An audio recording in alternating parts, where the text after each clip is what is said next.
Good morning बच्चों।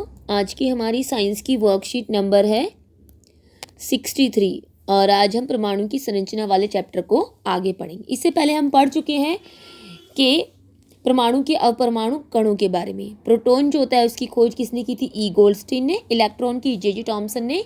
और neutron की खोज की थी जेम्स चैडविक ने। हम इससे पहले पढ़ चुके हैं कि जो परमाणु का नाभिक होता है उसमें क्या उपस्थित होते हैं?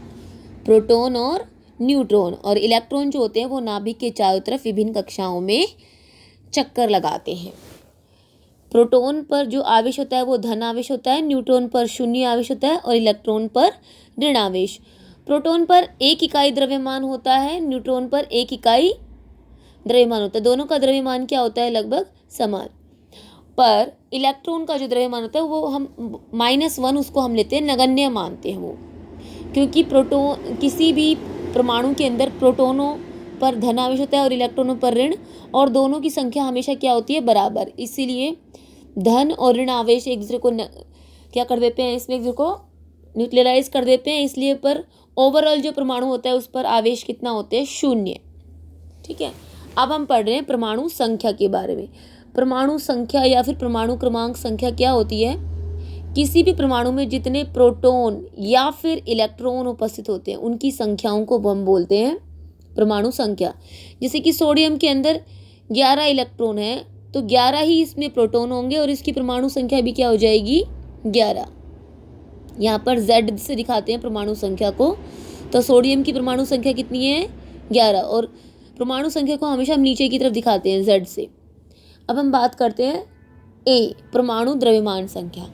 किसी भी परमाणु में प्रोटॉनों और न्यूट्रॉनों की संख्या के योग को बोलते हैं परमाणु द्रव्यमान संख्या। सोडियम के अंदर 11 इलेक्ट्रॉन होते हैं या फिर 11 प्रोटॉन और 12 न्यूट्रॉन होते हैं। तो 11 और 12 दोनों मिलकर कितने बन गए? 23। तो सोडियम की परमाणु द्रव्यमान संख्या कितनी है? 23। अगर हमें किसी तत्व की परमाणु द्रव्यमान संख्या पता है और परमाणु क्रमांक संख्या, तो हम द्रव्यमान संख्या में से क्रमांक संख्या को घटाकर उसमें न्यूट्रॉनों की संख्या को निकाल सकते हैं।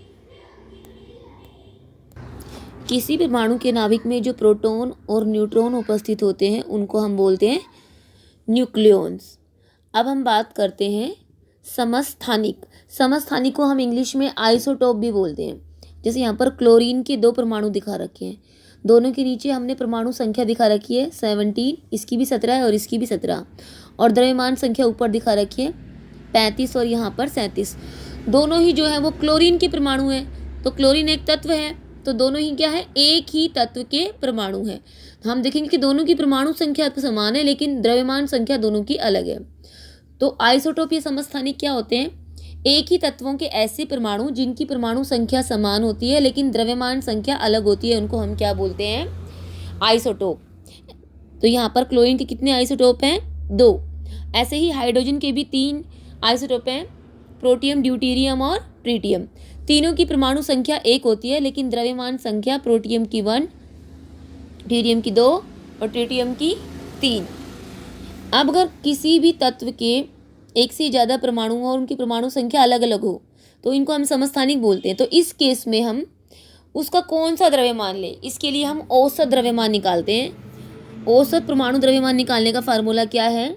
मान लो यहाँ पर क्लोरीन के 2 परमाणु हैं, वातावरण में ये 75 यानी कि 75% मिलता है और ये वाला समस्थानिक मिलता है हमारा 25%। तो औसत द्रव्यमान हम कैसे निकालेंगे? पहले समस्थानिक का परमाणु द्रव्यमान जो कितना है? 35, और दूसरा इसकी वातावरण में प्रतिशतता। ये वातावरण में 75% यानी कि 75% मिलता है तो हम उसकी लिख देंगे समस्थानिक का प्रतिशत, जमा दूसरे समस्थानिक का परमाणु द्रव्यमान जैसे यहाँ पर 37 है, गुणा में समस्थानिक का प्रतिशत। ये वाला जो समस्थानिक है वो वातावरण में 25% मिलता है। तो औसत परमाणु द्रव्यमान हम कैसे निकालेंगे? पहले समस्थानिक का द्रव्यमान है 35, इसकी प्रतिशतता है 75, और दूसरे समस्थानिक का द्रव्यमान यहाँ पर जो दूसरा समस्थानिक है उसका द्रव्यमान कितना है? 37, गुणा में उसकी प्रतिशत कितनी है? 25%। और अगर हम इसको सॉल्व करेंगे तो हमारा जो औसत द्रव्यमान आ गया वो क्या आ गया? 35.5 U। तो ये जो है हम समस्थानिकों के लिए क्लोरीन के, क्योंकि 2 अलग अलग परमाणु है तो हम इसकी जो औसत द्रव्यमान यूज करते हैं जब हम बात करते हैं कि परमाणु द्रव्यमान की। अब हम बात करते हैं संभारिक या फिर आइसोबार। आइसोबार या संभारिक क्या होते हैं? जैसे यहाँ पर कैल्शियम का परमाणु दिखा रखा है यहाँ पर, और यहाँ पर ऑर्गन का, दो अलग अलग तत्व हैं।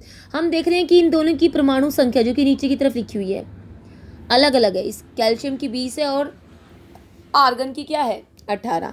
लेकिन हम ऊपर देखें तो इनकी द्रव्यमान संख्या दोनों की समान है, तो ये अलग अलग तत्वों के परमाणु हैं। तो आइसोबार या संभारिक क्या होते हैं? अलग अलग तत्वों के ऐसे परमाणु जिनकी परमाणु संख्या अलग अलग होती है लेकिन द्रव्यमान संख्या क्या होती है? समान। अब हम समस्थानिकों के उपयोगों के बारे में देखते हैं। कुछ समस्थानिकों के जो समस्थानिक जो होते हैं वो विकिरण निकालते हैं, रेडियोधर्मी विकिरण, जैसे कि आयोडीन। तो इसका उपयोग जो होता है वो घेंगे के इलाज में किया जाता है। घेंगे एक तरह की गले की बीमारी है जिसमें ग्रंथि का आकार बढ़ जाता है, तो आयोडीन के समस्थानिक का जो उपयोग है वो इसके लिए किया जाता है। और कोबाल्ट जो है उसके समस्थानिक का उपयोग किया जाता है कैंसर के इलाज में। ऐसे यूरेनियम के समस्थानिक का उपयोग हम करते हैं नाभिकीय ऊर्जा यंत्रों में ईंधन के रूप में। आज हम इतना ही करेंगे बच्चों।